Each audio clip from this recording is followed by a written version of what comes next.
Hey YouTube, Joeboy here. So, One Piece chapter 1129 is out. If you guys haven't checked out that chapter yet, I suggest that you do so because I will be spoiling you.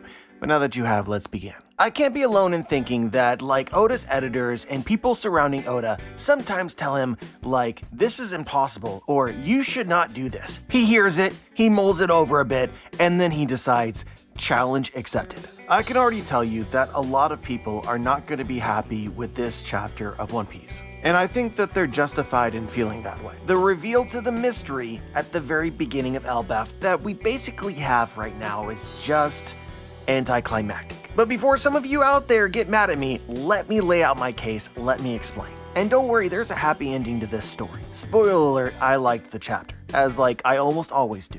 Damned if you do, damned if you don't, but it doesn't seem to matter what my opinion is, like, no matter what it is, people will find a way to label me as either an Oda dick writer or overcritical. It's like, come on, man, save some space in the middle. Guys, an author controls the expectations that a story is creating in its readers. I can already hear the voices in the back saying, nah, JB, the readers need to control their own expectations. And to a certain extent, yeah, I mean, there's people out there that think that Zoro's gonna defeat the main boss of the arc. And certainly, in retrospect, even somebody like me, who I considered myself to be pretty rational and reasonable and try not to go have like true off-the-wall expectations, there's times where I look in hindsight and it's like, wow, my opinion was like oppositely wrong. In such a way where like I can tell you right now, like even just a few years ago, I didn't understand the story. Conversations such as maybe Luffy should change and grow. There was a time that I championed this idea and like, whew, ice cold take. Individually, you have to have enough reading comprehension to not have expectations that are totally unrealistic. But outside of like really complex topics, the author is the one that controls expectation. In fact, that is literally part of the job description. To be a master storyteller, it requires you to think from the perspective of the fans that are reading your story. So anything that you do, right, you need to know the kinds of expectation that it is going to create for the average fan, for the majority of fans. So to just give you an example of a time where we talked about this before, talk about Yamato. When you have several scenes in the story where it becomes abundantly clear that Yamato is going to join the crew, she says, look, I'm going to join the crew. That naturally creates a reasonable expectation in the majority of fans that Yamato is going to join. They didn't just manifest this from things that they want, the story led them to believe that. It created the expectation. Add this with the fact that people just generally like when we get new Straw Hats. That's one of the most exciting things in the entire story. Check the views of any of the next Nakama videos. You know that people love when we get new Nakama. They think it's going to be Yamato. They get excited for that. And then you don't do it. They get disappointed. But it's not like you always have to do exactly what readers expect. That's part of the art. Again, a great example to parallel with Yamato is to look at the end of the Alabasta arc. A lot of fans got really excited that Vivi was going to join the crew. It seemed set up for ages. It just seemed inevitable. Vivi didn't join the crew. So are we going to sit here now and say, well, people were really disappointed with the end of Alabasta that Vivi didn't join? No, that was not the case, because Oda twisted it and then gave the fans what they wanted in an unexpected way. Robin joined the crew. And just full disclosure, Robin joining was even more exciting than Vivi because a lot of people didn't want Vivi to join the crew. They didn't think that she was strong enough. Whether this is right or wrong, certainly, I think that Robin surpassed Vivi. That made more people happy because you get the next new Nakama, but you also get a character that a lot of people were more excited for. And also, Robin was mysterious and interesting in a way that Vivi will never be. She could read the poneglyphs. But to make it an even more absurdly good decision, you also have interesting new character dynamics and relationships among the crew. How do they react to someone who was like a big-time enemy in the prior arc just walking in and saying, hey, look, I'm here now? That was interesting. The Robin Vivi thing is a clinic on how to do it. You create an expectation that leaves readers excited to continue the story and see it play out, but then you give them something that they didn't expect that is even better. Didn't even mention Vivi's farewell speech because my god,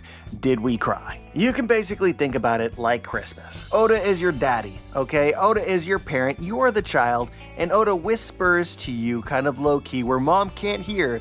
He says, look, I'm getting Yamato on the crew for Christmas. Naturally, child you is really hyped about that because Oda knows what it is that you like. Then Christmas rolls around, and you didn't get Yamato. In fact, you got nothing. This is not only one of the most genuine criticisms that you could levy against Wano, it's one of the most genuine criticisms that you could levy against the entire story of One Piece. One of the biggest fumbles ever. But after this, people say, well, it's your fault for having expectation. And my counter to that is if you're reading a story without any expectation whatsoever, you're either brain dead or you're lying. Stories are meant to be read accompanied by expectation. That's why you continue to read, because there are things in the future that you are excited about. When people find themselves reading a story and they're not excited about anything that might happen in the future based on what the author has set up, these people don't continue reading the story. Unless they're just mad lads that are completionists, enjoying the train wreck. So I understand that we've talked for a while, but basically I feel like this is a good segue to understanding why this chapter was so disappointing. Basically, it's about the hallucinations or illusions or the feeling of wonder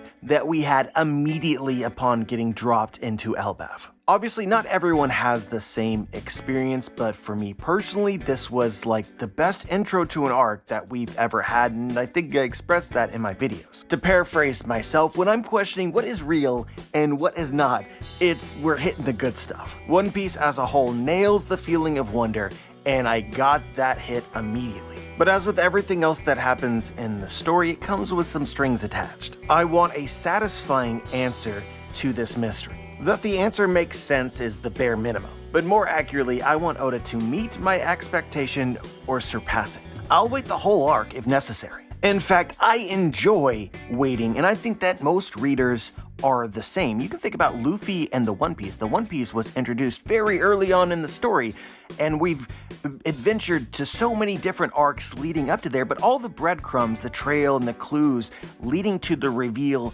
of this mystery is exciting. It's one of the many reasons that people continue to read One Piece, because Oda has left us excited for something. But what you can't do is you can't have the reveal end up being anticlimactic. And in the middle, right, this is important, and in the middle, you can't convince readers that they will be underwhelmed before the reveal happens. Even if the readers are thinking that they're going to be underwhelmed, but you actually got a trick up your sleeve. The moment that they start thinking that, nah, this is not going to end up being good, a lot of people stop reading. So when you effectively get dropped into a world of magic and we're led to believe that this is Elbaff, you then naturally apply this to all of Elbaff. Like this is the vibe of the arc. This island is about to be insanity. That's exciting. So when you finally get the answer, or what seems to be the answer, which is smoke and mirrors from a not that important character, it's obviously underwhelming. Like going back to Wano, we're in the mindset that Yamato is going to join the crew or somebody's going to join the crew, but instead, Oda gives you Shinobu. Obviously, we can meme the people that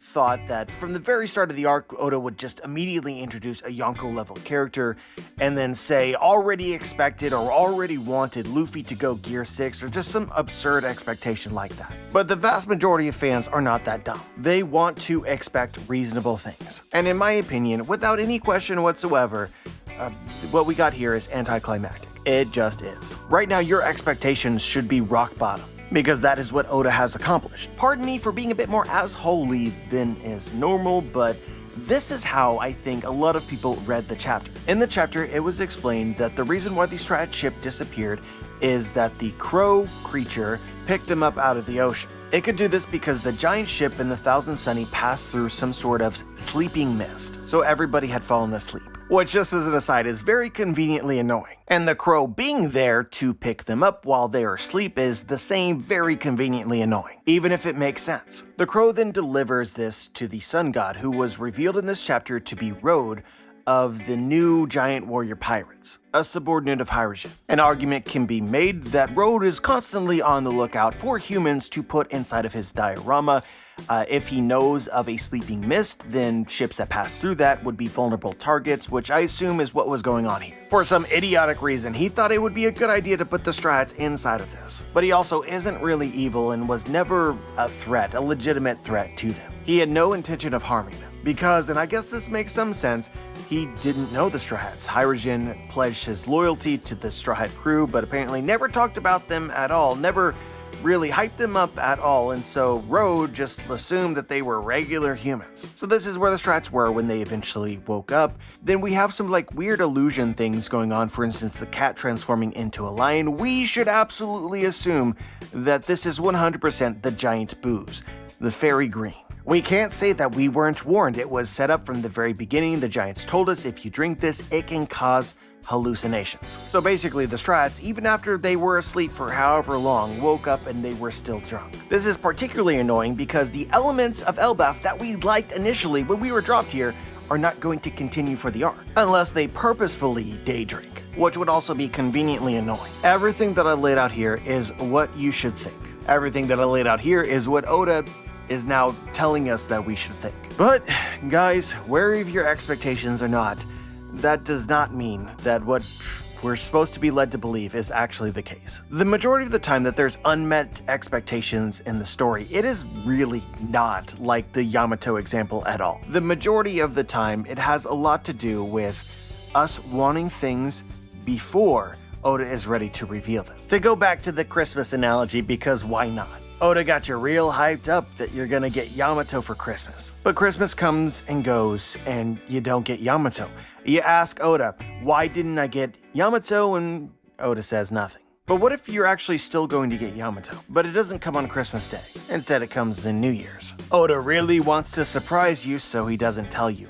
But for those like 5 days from Christmas to New Year's, right, you are incredibly disappointed, even though you will eventually get what you want. You just don't know that. This is, in my opinion, one of the most difficult things or challenges that Oda has while writing the story of One Piece, simply because he releases these chapters weekly. And he wants nearly every reveal to be a journey, with twists and turns that ultimately leaves you thinking that you don't know what to expect. So this sometimes leads Oda to promise big things at the beginning, then leave us disappointed because like the big things aren't going to happen, but then they do eventually happen. And you have this period of depression. Just to provide one example of this that doesn't necessarily apply to me, but I know that applied to a lot of people, Big Mom and Wano. A lot of people wanted the Straw Hats and allies to fight Big Mom. They get excited for this because Big Mom is heading to Wano, and this promises huge stakes because Kaido is already in Wano, so dealing with Big Mom and Kaido at the same time, what the hell is gonna happen? And then she arrives in Wano with amnesia.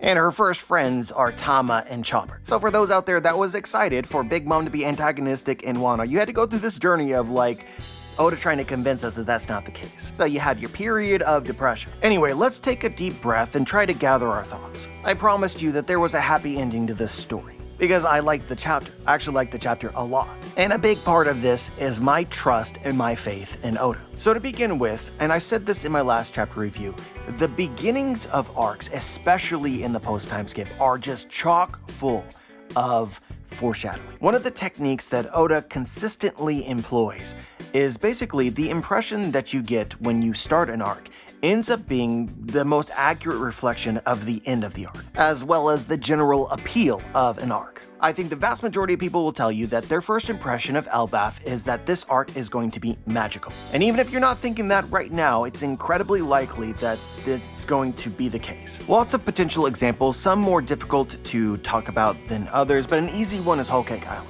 The beginning of Whole Cake Island promised scheming and plotting, unanticipated dangers. If you remember, Peckham's disappeared and he scratched into the Straw Hat ship, turned back. That ended up being one of the primary flavors of Whole Cake Island. But very soon after that, we met Charlotte Pudding, who at the time seemed like an innocent ally, providing them a convenient way to get what they want from Whole Cake Island and leave. In retrospect, you know how this story played out. I consider these first few chapters of Elbaff to be a sort of like standalone prologue. Most likely it'll end up being a microcosm of the entire arc of Elbaff. The diorama is Elbaff in miniature. I think that it's likely that Elbaff as a whole has a parallel to the sun god of the diorama. I would guess that Loki or somebody else is an impressive false god. But ultimately, the giants of Elbaff, the very same as the humans in the diorama, are dutifully faithful to this god. Luffy, being the actual sun god Nika, therefore is going to shatter this illusion.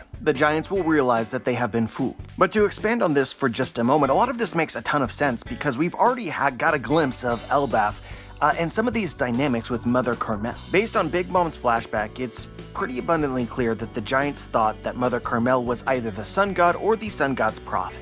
So Mother Carmel had them fooled. Personally, I wouldn't be surprised to discover somebody in Elbaff who's been using Mother Carmel, her identity, or the idea of her to control the giants of Elbaff. And a lot of this could be really interesting considering there's a relationship between Loki and the Big Mom pirates. There could be a lot of layers to that plan, considering Big Mom had Mother Carmel's fruit. But to really spell this out for you guys, what happened to Pandora? Mother Carmel's homie, Pandora, what happened to it? Very related to all of this is the reveal in this chapter that Road was the sun god, Road a member of the new giant warrior pirates. We don't know much about Hydrogen's crew, but we do have one of his members that has a shield which is very clearly a homie. Related to this, there's like an active conversation happening right now about whether homies survive after the original creator dies. Look, I don't care if you think that Big Mom is dead or alive. With Zeus being alive right now and actually like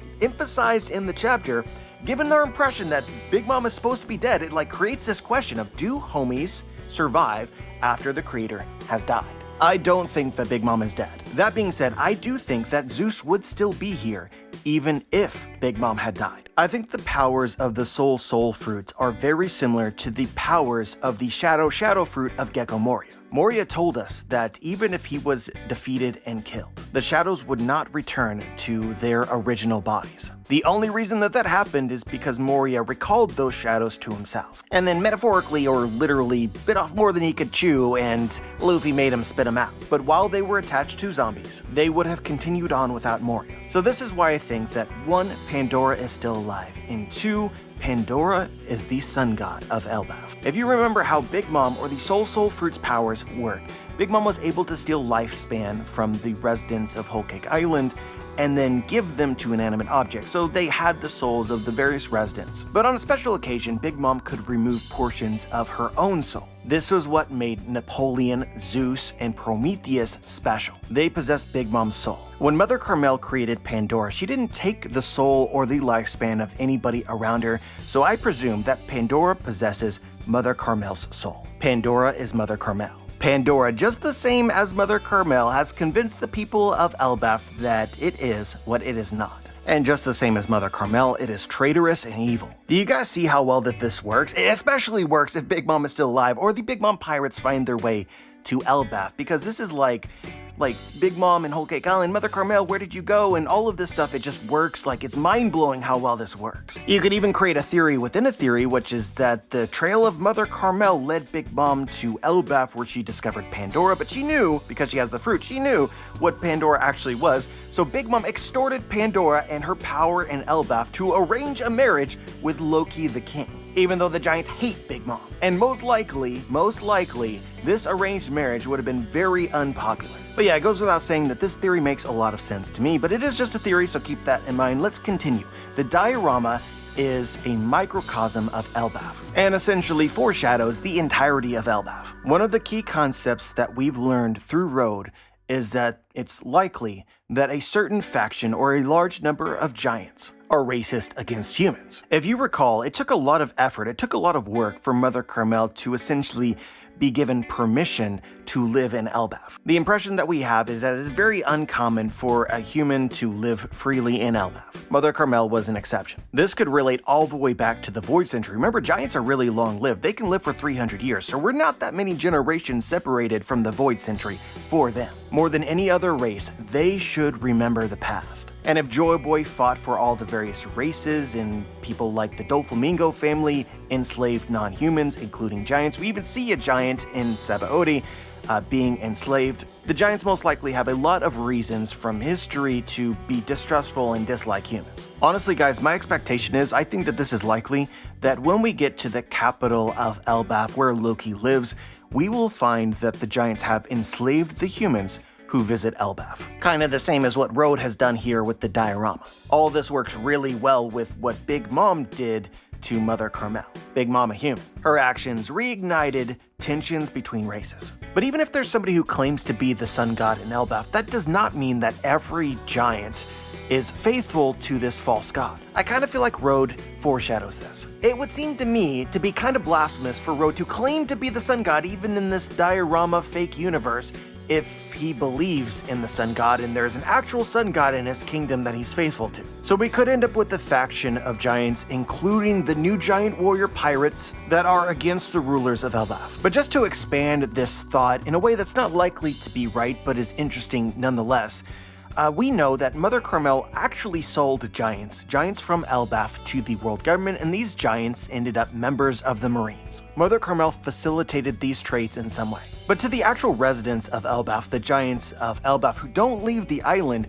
these children most likely would have just disappeared. The only ones who could discover this secret, therefore, are those that travel the world, adventure the world. People like the new giant warrior pirates. Maybe they discovered Mother Carmel's betrayal. Or maybe they just became more familiar with Big Mom, the Big Mom pirates, and her powers, and realized that Pandora is just the same as Big Mom, which would make you question the legitimacy of Mother Carmel as a sun god or as the sun god's prophet. And there could also be things that are actually happening in Elbaff under the sun god's rule that has shaken the giants' faith, even if it's not Pandora. But yeah, I also think that this conversation makes Dory and Brogy all that more interesting. Remember, they were the giant warrior pirates before Hyrule, and they all went missing. But this occurred 100 years ago, so they never got to experience an Elbaff with Mother Carmel, and potentially never experienced how Mother Carmel might have changed Elbaff. In a way, you could see how it might be manipulative on Oda's part for the giants who encountered Luffy as Nika and Egghead to be Dory and Brogy and his crew, because they got none of the bias of Mother Carmel. Their perspective is probably not reflective of the majority of Elbaff. But anyway, back to the diorama, some just like loose ends here that I think might relate to Elbaff, the arc as a whole. I think the tree Yggdrasil is present in the actual Elbaff. Just the same as the fire in the diorama, I think that there's probably going to be some danger to this tree. I also think that it's likely that we encounter giant animals in Elbaff that are considered to be gods, just the same as the giant snake in Shandor. This is a detail that I have not seen a single person bring up. Not to say that somebody hasn't, but I haven't seen it. Now that we're focusing on the new giant warrior pirates and Hyrule, analyze their ship. If you look at their mainsail, which is drawn in one of the cover stories, it's mostly obscured, but you can tell what is on there. It's a dragon wearing Hyrule's helmet. This is triply interesting considering that Road talks just like the people of Wano. Wano, which has for the last 20 years been ruled by a dragon, Kaido. And even with Ryuma, there's a lot of history with Wano and dragons. Look, there's a ton of possibility here, and I don't want to get too specific, but dragons and Elbaff, I think, might be a thing. It also makes me think about the egg on Goldie Roger's ship. Just saying. My question, therefore, is, did dragons rule Elbaff sometime in the past? That would certainly explain Hyrule's mainsail. Like, straight up, guys, it looks just like Momonosuke. We also have giant statues of dragons in both Wano and also in Fishman Island, Ryugu Palace. Honestly, it just makes the most sense to me that if dragons were alive at some point in the past, the last remaining dragon would exist somewhere in Elbaff, the country that the world government couldn't infiltrate. We also know that Elbaff is most likely going to interrelate with Norse mythology. Over the last several chapter reviews, we haven't talked much about Norse. because it hasn't come up yet, but dragons feature predominantly in Norse mythology. Dragons also feature predominantly in fables. And if we have some kind of false sun god in Elbaff, were they a threat to the dragon's rule? Is it therefore conceivable for Gold D. Roger, who became a famous pirate 50 to 40 years ago, so sometime after Mother Carmel, is it conceivable for him to have found his way to Elbaff and discovered a dragon egg, and then stole it to protect it? Food for thought. But my last point about all of this is probably the most important. One of the main takeaways of this chapter, one of the most interesting aspects of it, is that Luffy has a sense for the intentions of somebody, and it's very clear here that Luffy is going out of his way to not fight Road. Nami even has to make up an excuse to attack him. She tells Usopp, hey Usopp, there's no one to blame over a natural disaster, right? She wants to attack him, but she doesn't want to be blamed for it. And all of this is most likely the case because Luffy intuitively senses that Road is not their enemy. But Luffy is actually even more considerate than normal. As they run from him, Luffy makes a point of saying, hey,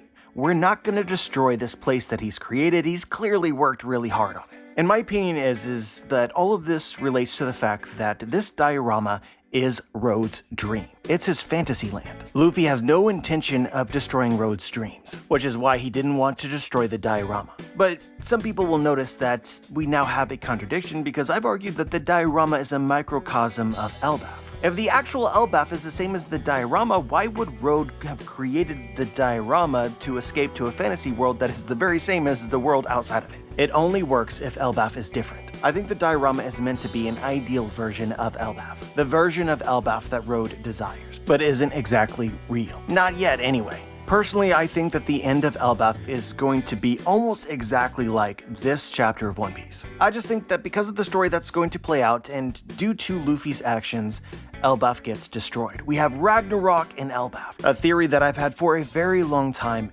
is that the tree falls. But it also provides an opportunity for a new Elbaff to appear in the wake of that destruction, which is also related to Norse mythology. Ragnarok does not mean the end of the world, because a new world emerges after that. And if this happens in Elbaff, right, I think that the new Elbaff that emerges is going to be more reflective of the ideal that Road fantasizes about. But yeah, as far as the illusions or the hallucinations, look guys, I don't want to get your expectations up only for you to be disappointed when most likely the case is that what was occurring is Fairy Green. But just to be honest, I still expect this in the arc of Elbaff in some form. We're supposed to believe that these strats were not experiencing hallucinations while partying with the giants. They pass through the sleepy mist.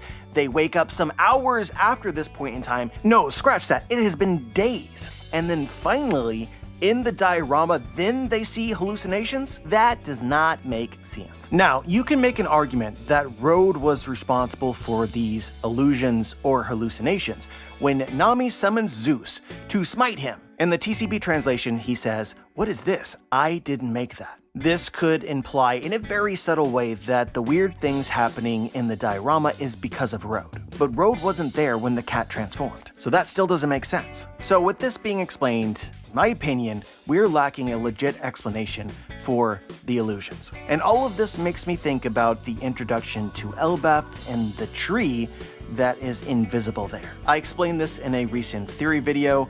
I'll go ahead and link it if you're confused as to what I'm talking about. But there is actually an invisible tree on Elbaff. There has to be some explanation for this. So while keeping your expectations low, just know it isn't impossible for the magical feel of Elbaff to at some point return, even while acknowledging that Oda is trying his hardest to distract us from this thought. One of the reasons why I really love this chapter is because Oda chose for the sun god to be Road of the new giant warrior pirates. While this maybe wasn't the most exciting to most people, I just think that it was so intelligent to include a character that these strats already have connections to sort of flesh out a part of Hydrogen and their story that needs to be fleshed out straight up. It is so on point that Road does not believe in Luffy because he's never seen him, never interacted with him, and has no reason to aside from Hydrogen's word. Like when we're talking about gods and such, like faith and belief are very important concepts. By the end of this arc, without question, Elbaff will acknowledge that Luffy is the sun god. So a big component of this arc is the people of Elbaff coming to believe in him. and Oda has definitely captured that in microcosm with Road.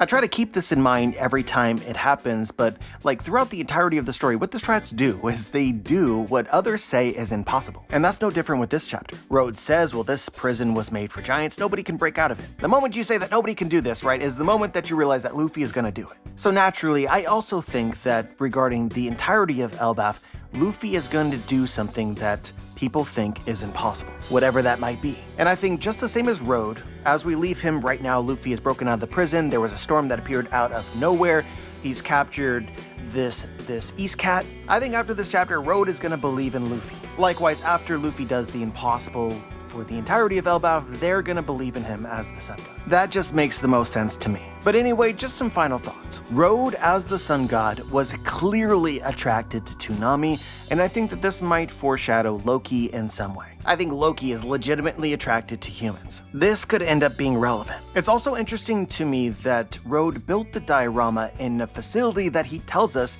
that was designed as a prison for giants. But obviously there are no giants here. We just have humans. I still wonder whether the humans in the Diarama are not actually humans, but they are tiny giants. Some power has shrunk them, and Road was still actually the warden of this prison. I'm also still just really interested in the new giant warrior pirates, their dynamics, and what has exactly happened with their story. Like, Hyrule is a member of the Strat Grand Fleet, so why is Road here? I wonder if there's some kind of rule in Elbaff that there's only allowed to be one giant warrior pirates at a time, and the return of Dory and Brogy basically destroyed Hyrule's crew. And lastly, I just love that Usopp and Nami got some shine in the chapter. Both of their attacks were just incredibly epic, and you know, I don't often bring these things up in reviews, but just to see their growth and see what they have become is just great. I have a lot of expectation for them both in the greater arc. The Diorama being a microcosm and all of that, right? You know, you could see what I'm thinking. I think that there is a lot of setup for both of them to play major roles. But anyway, guys, I think that's everything that I had to say today. And I really hope that you didn't click away with my rant at the beginning. If you actually made it to the end of the video, I would like to know. But yeah, as always, I'm curious as to what you guys think. Whether you noticed something from the chapter that I might have missed, just share your thoughts. If you're interested, check out my book, The Booms. Link is in the description.